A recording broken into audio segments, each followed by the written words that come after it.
Hey, welcome to the Birdcraft Technology. I just wanted to make a quick video. I get a lot of questions. They ask me, what is the difference between working on jets or airplanes or helicopters?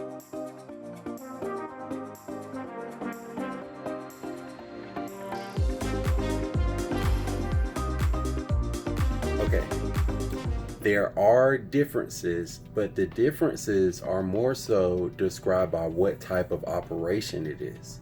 A helicopter, a jet, at the end of the day, we can reduce it to equipment. And a lot of times we do as maintainers. We call it equipment. What type of equipment is it?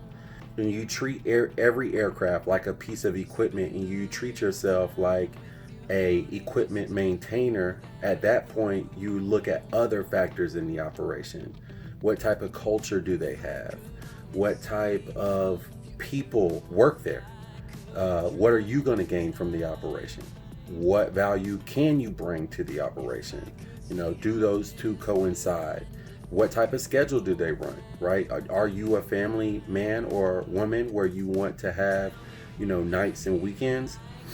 If you have to work second shift or third shift and ultimately first shift is your goal, how long do you have to work? What is the trade-off? I've spoken to an airline here recently. They said, hey, look, you can come over here and it's going to take you 7 years of nights and weekends to get your tenure, but at that point you'll make 150, right? But there's a certain investment in time or trade-off or sacrifice on my side. Ultimately, if I want a first shift job, then I can't be choosy as to whether I'm working on jets or helicopters. I'm going to be a little more flexible. So that's what I mean. If you have a certain piece of equipment in mind, I want to maintain this equipment, and you're pretty fixed on that, then I think you should just digest the fact that you're going to have to make some sacrifices to get to that point to where then you can manufacture your own environment and schedule and everything around that. And what that ultimately may look like is you just putting in the seniority and working underneath these different miscellaneous systems and companies and cultures until you become a boss or an owner, and then you can significantly impact that culture. But let's face it, at that point you're 40 or 50 years old, and the better part of your life and what you were really looking for in your schedule, if scheduling is a thing. There's other mechanics that are more so, they want to be super involved in aviation, so they are looking for growth opportunity.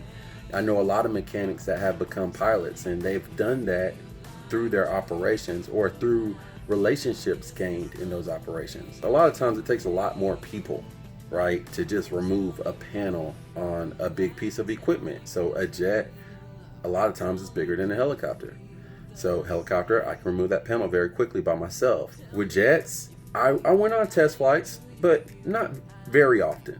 Helicopters, test flights all the time. Jets, something broke different on the jet every single time, right? Like I was constantly getting curveballs thrown at me and learning things. Helicopters, what I've seen so far is I see the same things breaking, over and over again. I see a bigger trend in those things that fail. So those are just a couple of little bitty things. But more so, you guys, I would say focus on the quality of the operation, what you're ultimately looking for there. What are you looking to get out of your career, and focus on that and realize there's going to be a certain amount of sacrifice needed. All right? Until then, continue to pursue excellence.